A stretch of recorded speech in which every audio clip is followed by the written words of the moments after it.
Welcome everyone! Today, we will explore the concept of multiculturalism and its significance in our daily lives, particularly in the workplace.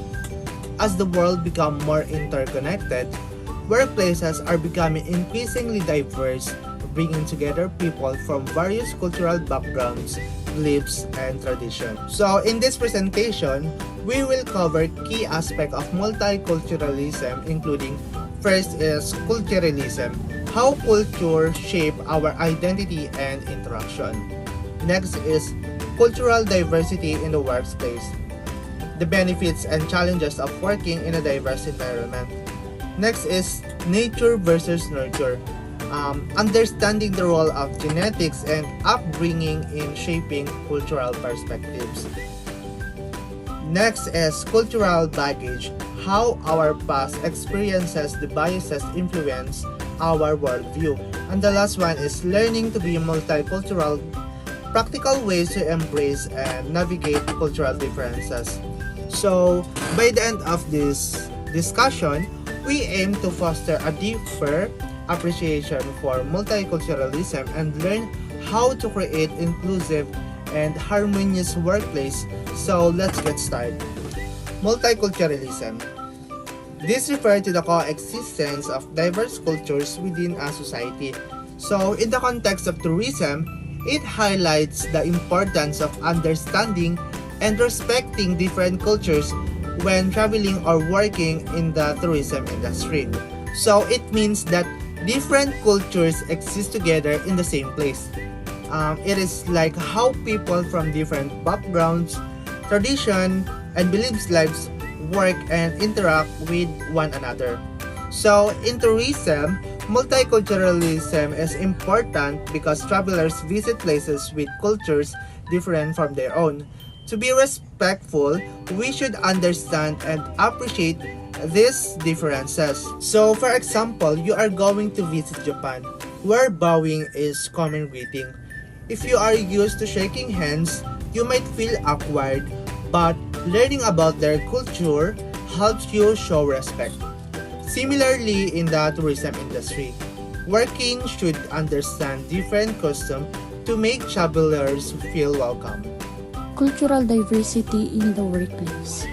Cultural diversity refers to the variety of cultural and ethnic groups that exist in our society. These groups can be based on people's age, gender, ethnicity, or religion, among many other characteristics. In the workplace, cultural diversity involves employees from different backgrounds working together in an inclusive environment. For the history of cultural diversity in the workplace, in the 1960s, the passage of anti-discrimination laws played a big part in encouraging cultural diversity in the workplace. These laws were made to protect employees of different culture from being discriminated against at work. The Equal Pay Act of 1963 and the Age Discrimination in Employment Act of 1967 are some examples of policies that were approved. During that time, companies also began to realize how diversity affected their talent pool and customer base. Over time, organizations started working towards more diversity and inclusion goals for their workers. Here are some challenges of cultural diversity in the tourism workplace. First is communication barriers. Second is bias and discrimination. Third, stereotyping and prejudice. Fourth, cultural clashes. And fifth, resistance to change. How to promote cultural diversity in the workplace. Nurturing cultural diversity is no easy task, especially in large organizations.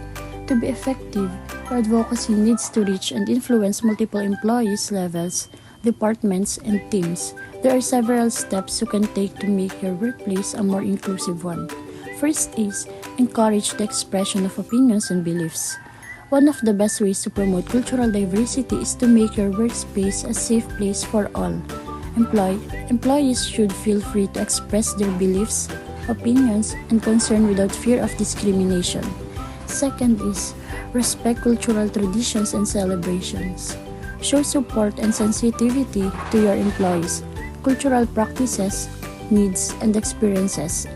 Some workers might need to worship or fast on specific days. while others may request time off on religious holidays. Third is organized team building activities. Team building activities with a diverse workforce allow employees to set aside their cultural differences to achieve a common goal. This results in effective cross-cultural teams with happier and more productive employees. Fourth is managers and business leaders are primarily responsible for ensuring that inclusivity is maintained in the workplace. They must have the ability to hire, manage, and nurture teams across cultural and ethnicities. Fifth is develop inclusive policies. Evaluate your existing company regulations from a cultural perspective. Sixth is provide unconscious bias training. Unconscious bias training teaches employees to manage biases and improve behavior. It's a journey of breaking stereotypes and showing empathy in the workplace. Why is cultural diversity important in the workplace? You might think that cultural diversity at work impacts employees only. On the contrary, it can shape the future of your company, product line, and customer base as well. There are several reasons why cultural diversity is extremely valuable in the workplace. First is productivity. Bringing together a team of diverse individuals can sound like a complex challenge. It takes time, investment, and resources dedicated to making strides and improvements. Among the litany of the benefits of building a more diverse, equitable, and inclusive workplace can largely boost your company's productivity. Second is growth.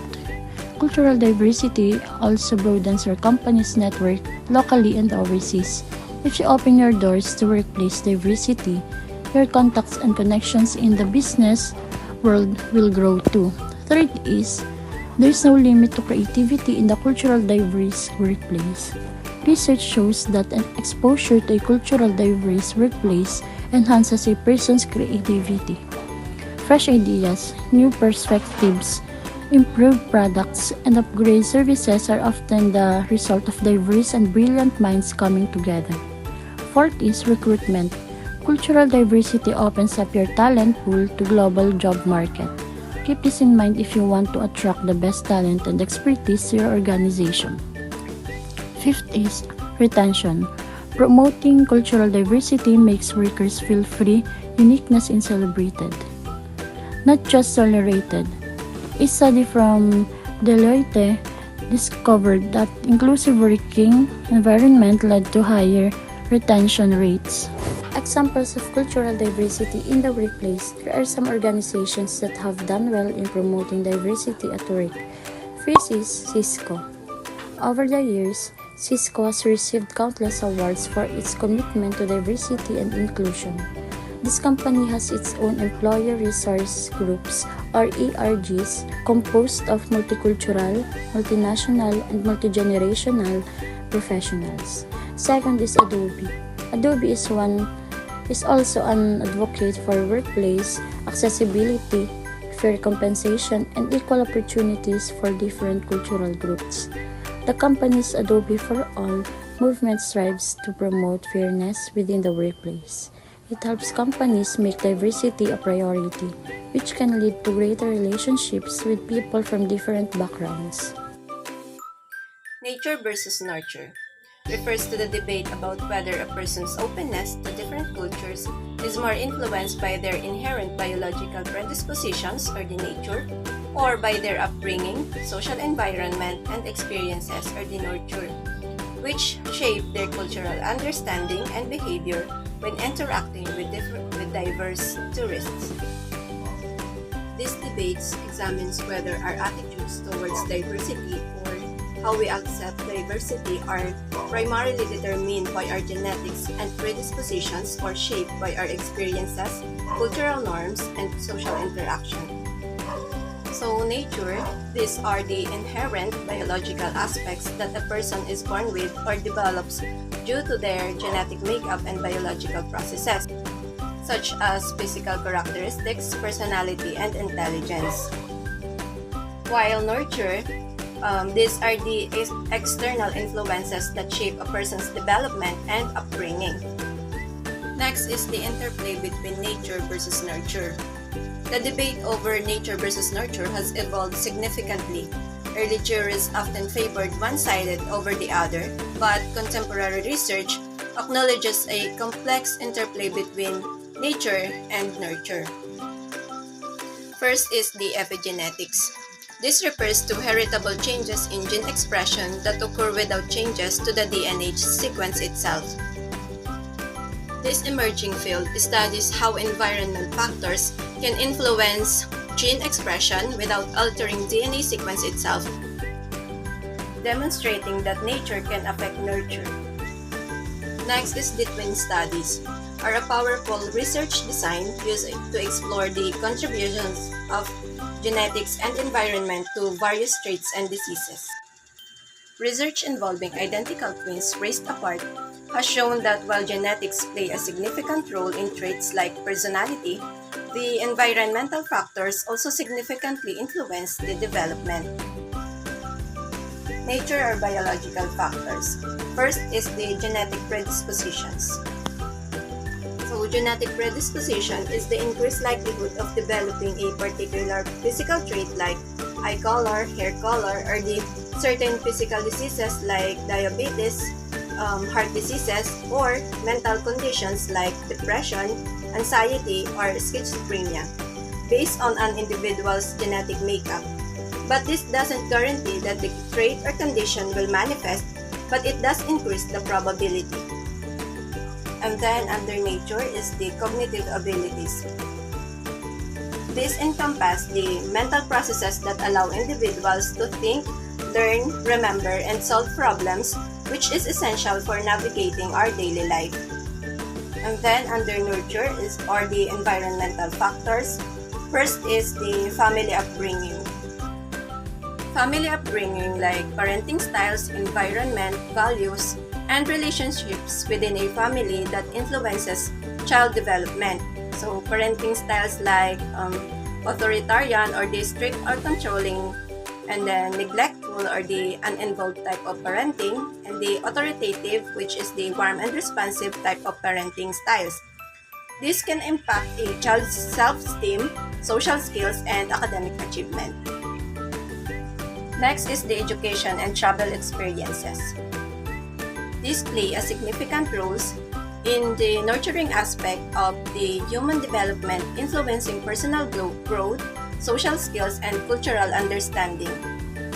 So the role of education in nurturing the social and emotional skills is that education provides a structured environment where individuals develop social skills, resilience, and self-confidence. Programs that focus on nurturing approaches help students engage with their emotional needs, fostering a supportive learning atmosphere where they can thrive academically and socially. While the role of travel in nurture is that travel exposes individuals to different cultures, ideas, and lifestyles, broadening their perspectives. This exposure fosters empathy and understanding, essential components of emotional intelligence that contribute to personal development. And last is the social norms and community influence. So, social norms are the unwritten rules that govern behavior within a community. Positive norms can promote beneficial behaviors, while harmful norms can perpetuate discrimination and inequity. And then community influence is the cultural context shapes individual experiences and expectations. Cultural norms influence parenting styles, educational approaches, and social interactions, further impacting child development and community dynamics. Cultural baggage. Cultural baggage refers to the set of tradition, norms, and viewpoints of individuals carry from their cultural background, shaping how they think, behave, and interact with others. So in this slide shows that cultural baggage refers to the deeply ingrained beliefs, tradition, norms, and behavior that individuals unconsciously carry from their cultural upbringing. These influences shapes us how to perceive the world, communicate, make decisions, and interact with other people. This cultural baggage provides a sense of identity and stability. It can also create biases, misunderstanding, and barrier in cross-cultural interactions. This is not like or unlike physical baggage that which we can choose to carry behind. Cultural baggage is often subconscious because people may not even realize how their cultural or the background affect their thinking and behavior until they encounter a culture with different values. How cultural baggage affect human behavior and interaction. Cultural baggage influences various aspects of our life, including how we express emotion and opinions, interpret gestures and body language, approach authority and the leadership, form relationship and friendship, value time and punctuality, and the last is understand concept and or respect and politeness. As I said earlier, when individuals from different culture interact with each other, their cultural baggage can lead to misinterpretation, discomfort, and even conflict. So the next slide is all about the elements of cultural baggage. It has 6 elements. These are language and communication style, social norm and etiquette, religious belief, gender roles, tradition and customs, and the last one is the work ethics and attitude. So let's proceed to element number 1, which is language and communication style. In this, language is the most powerful carrier of cultural baggage because it is not the only to convey meaningful thoughts, words, but also through tones, phrasing, and even silence. In some cultures, language is explicit and direct, while in others, it is implicit and indirect. For example, is the United States. They prioritize clear and straightforward communication. Saying no directly is not considered rude or disrespect from them. It is seen as honest one.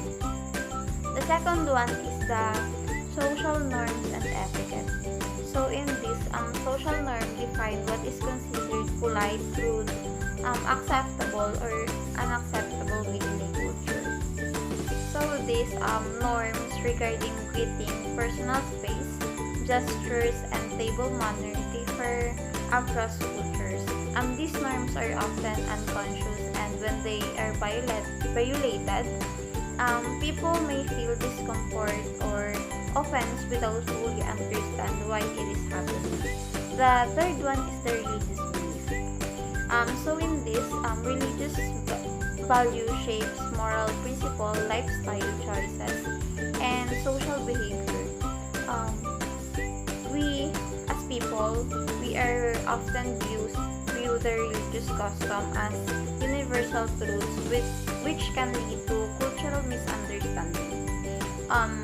Some religious beliefs dictate what is considered sacred, appropriate, or the sinful one.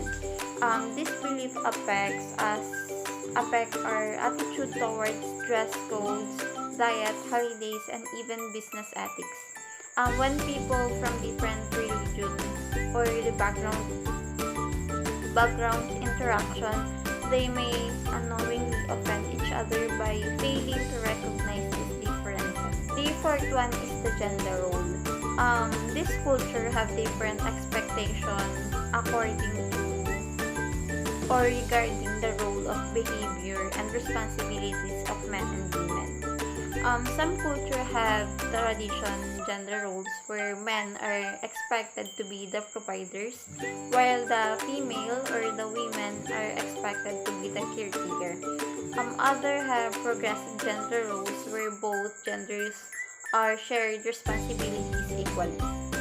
This expectation influence career choices, household duties, and workplace dynamics. The fifth one is the tradition and custom. So for this is cultural tradition shapes celebrities, family values, and community life. People who are unaware of another culture's tradition may misinterpret certain behavior. Also, um, also, traditions are often seen as symbol of cultural identity. But they can also be the barrier when people assume their customs are the right way to do. Failing to recognize another culture's tradition may result in unintentional disrespect. The last one is the work ethics and attitude. Attitude toward work, leadership, and authority may significantly across cultures because some cultures prioritize hierarchy and respect for authority while other are emphasize collaboration and flat structures. This attitude affect decision making, time management, and even concept of professionalism. The Learn to be Multicultural. So this section provides a practical framework for developing intercultural competence. So let's talk about each of them. First is the look and listen. So this emphasizes the active observation and attentive listening to understand different cultures. Instead of making assumptions, you actively seek to understand others' perspective. For example, when you're visiting other country, instead of immediately judging the local or custom as a strange, it's some sort of strange to you. You observe how people interact, listen to their conversation. This is only if possible and appropriate. And try to understand the context behind their action. For example, you notice that people greet each other with a bow instead of handshakes. That might lead you to research the cultural significance of bowing and in this specific context. Next is empower. So this involves giving individuals from diverse culture a voice and opportunity to share their experience and perspectives. It's about creating an inclusive environment where everyone feels comfortable expressing themselves. For example, is in a tourism workplace, actively encourage employees from different cultural backgrounds to share their insight on how better serve diverse tourists. This could involve creating a forum for sharing cultural knowledge or incorporating their perspectives into marketing and customer service strategies. For third is acknowledge, adopt, and adapt. So this involves recognizing cultural differences, adopting a respectful attitude, and adjusting your behavior to be sensitive to those differences. For example, if you're a tour guide leading a group with diverse cultural background, you acknowledge that some might have different comfortable levels with physical touch or a certain type of humor. So, you adapt respectful tone and adopt your communication styles accordingly, avoiding potentially offensive jokes or some gestures. So, fourth one is the respect. This is a fundamental to intercultural competence. It involves valuing and appreciating the richness of diversity of different cultures. So treating everyone with dignity and consideration. For example, when interacting with local people during your travels, you show respect by learning a few basic phrases in their language. Like if you visit here and you're from another nationality, then you're going to learn simple Tagalog. So that's following local customs and etiquette. For example, dressing modestly in certain places and refraining from making disparaging remarks about their culture. Then, nurture. This involves actively fostering and supporting the growth of intercultural understanding and cooperation. It's about building bridges and creating positive relationships across culture. For example, participating in cultural exchange programs supporting local businesses and artisans, or engaging in meaningful conversation with people from different cultural backgrounds can all contribute to the nurturing intercultural understanding. So, this could also involve supporting organizations that promote intercultural dialogue or understanding.